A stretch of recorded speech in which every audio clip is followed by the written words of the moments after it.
The iPhone 5 and the Samsung Galaxy S4, two amazing smartphones at the top of their game. But which is more likely to survive an accidental trip down the toilet?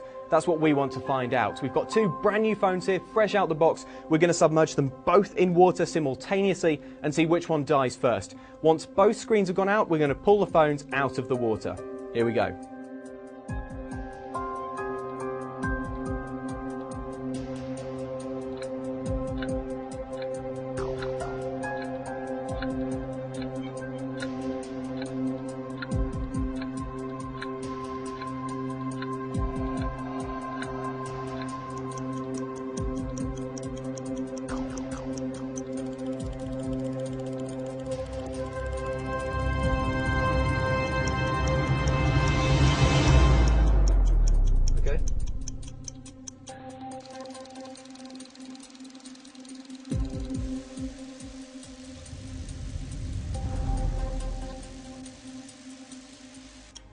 So the iPhone 5 has gone out, but amazingly the S4 is still going. There's a bit of flickering, but it seems to be repairing itself, and the screen hasn't gone out yet. It's been a long time.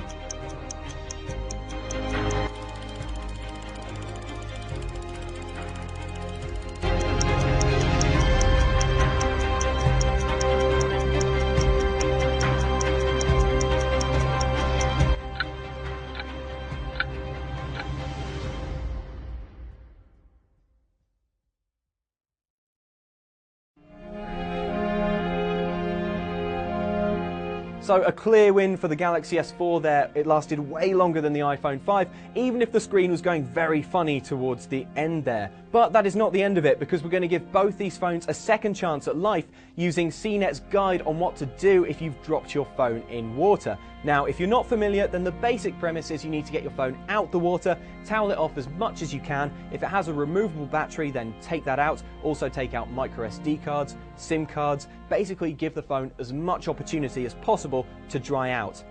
Then you need to put the phone in a container filled with uncooked rice. The idea is that the rice draws out any moisture that might be left in the phone.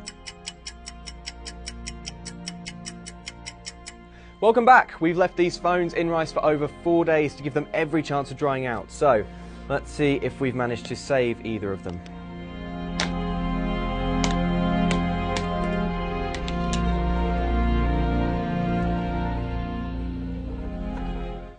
Rice in the headphone socket.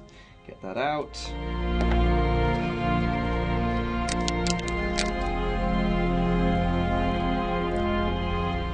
Alright, let's give it a go. No response from the iPhone.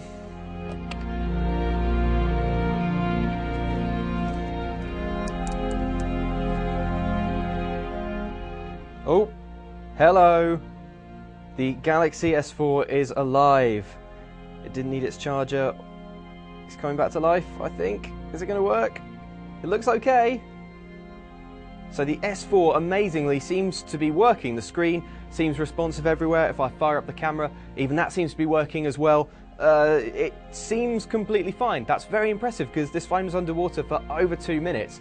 I know I couldn't be underwater that long, so I'm impressed. The iPhone, meanwhile, is not switching on, but we're going to plug it in just to see if that brings it back to life. We have life on the screen. We have the Apple logo. And it's recovered. That is amazing. I fire up the camera. That seems to be working fine as well. So, unbelievably, I'm genuinely amazed by this, but both phones have come back to life. That is shocking because they were underwater for over 2 minutes. However, the Galaxy S4 is in a much better condition than the iPhone. Although they both have working screens and the cameras seem to work, there is quite a lot of damage underneath the screen. If you tilt the iPhone towards the light, you can see it looks like not all of the water has been removed from underneath the screen. It also keeps turning itself off every few seconds with the screen going a bit weird, and we're having a little bit of trouble making the SIM card work. Overall, I think it's fair to say the S4 definitely wins this dunk test. I'm amazed that either phone is alive, frankly, but nothing seems wrong with the S4. It appears to be working as if it hadn't been underwater at all.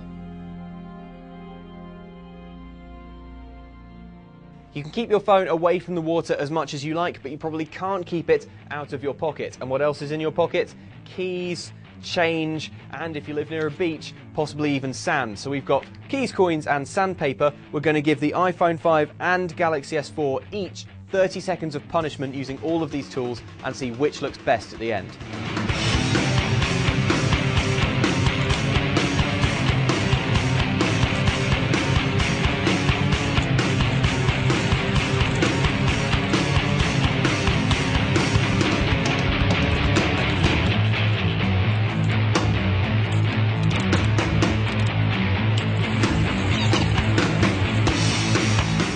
Both phones managed the coin and key test, taking basically no damage, but it was a different story when it came to the sandpaper, and now both of these phone screens are very scratched up. The moral of the story is keys, coins may be okay, but if you've got even just a little bit of sand in your pocket or handbag, you could be taking some serious damage.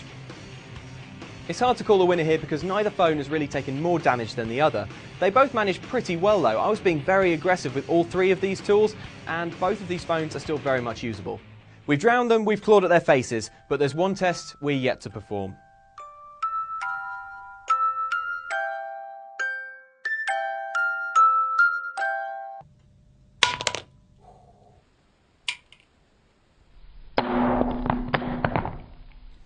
That is pretty bad. The screen's completely smashed underneath the glass. All of the colours have gone all horribly wrong.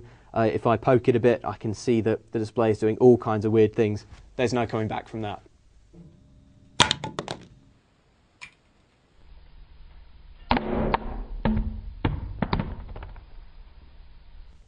So there's a bit of damage around the edge of the phone here, but the screen seems kind of okay. Obviously the iPhone landed flat on its face, which was unfortunate, but I think the lighter frame and the plastic body of the S4 might have helped it survive that drop. Just to be sure, let's drop it a few more times.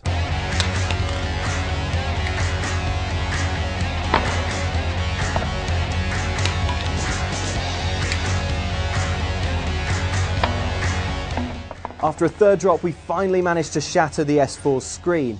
The lesson here is probably that both phones can be destroyed if you drop them, but that the S4 took a couple more times to be destroyed. I've removed most of the bits of screen from my hands and we're almost at the end of our durability test. I have to say the Galaxy S4 has fared better because it seemed more robust in the drop test and amazingly came back to life after being underwater for a very long time. Which of these phones is your favourite though? Let me know and I'll leave you with this one final test.